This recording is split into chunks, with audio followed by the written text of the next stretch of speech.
ఆడవారికి కురులే అందం.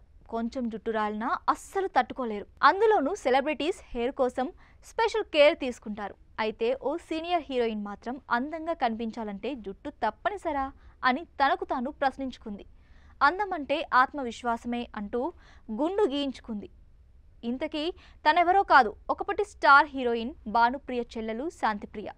తాజాగా ఆమె గుండుతో దిగిన ఫొటోస్ని సోషల్ మీడియాలో షేర్ చేసింది. ఈ మధ్య గుండు కొట్టించుకున్నాను. ఓ అమ్మాయిగా మనకు జీవితంలో చాలా పరిమితులు, షరతులు ఉంటాయి. ఇవన్నీ మనల్ని బోనులో బందీలుగా చేస్తాయి. వాటి నుంచి స్వేచ్ఛ కోరుకుంటున్నాను. నన్ను నేను విముక్తి చేసుకున్నాను. అందం అంటే ఇదే అనుకునే ప్రమాణాలను బ్రేక్ చేయాలనుకుంటున్నాను. మనసు నిండా నమ్మకంతో ఎంతో ధైర్యంగా ముందడుగు వేశాను. అలాగే నా దివంగత భర్త జ్ఞాపకాలను గుర్తు చేసుకుంటూ అతడి బ్లేజర్ను ధరించాను అని రాసుకొచ్చింది. శాంతిప్రియ తెలుగులో కాబోయే అల్లుడు, నాకు పెళ్ళం కావాలి, మహర్షి, సింహస్వప్నం, యమపాసం, రక్త కన్నీరు, అగ్ని, కలియుగ అభిమన్యుడు, జస్టిస్ రుద్రమదేవి వంటి సినిమాల్లో నటించారు. తమిళ, హిందీ భాషల్లోనూ పలు సినిమాలు చేశారు.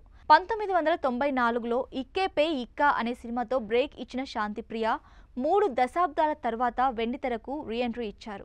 బ్యాడ్ గర్ల్ అనే తమిళ మూవీతో మరోసారి సిల్వర్ స్క్రీన్ ప్రేక్షకుల్ని పలకరించారు. వ్యక్తిగత విషయానికి వస్తే శాంతిప్రియ నటుడు సిద్ధార్థ్ రాయ్ను 1992లో పెళ్లి చేసుకుంది. వీరికి 2 పిల్లలున్నారు. 2004లో సిద్ధార్థ్ రాయ్ గుండెపోటుతో మరణించాడు.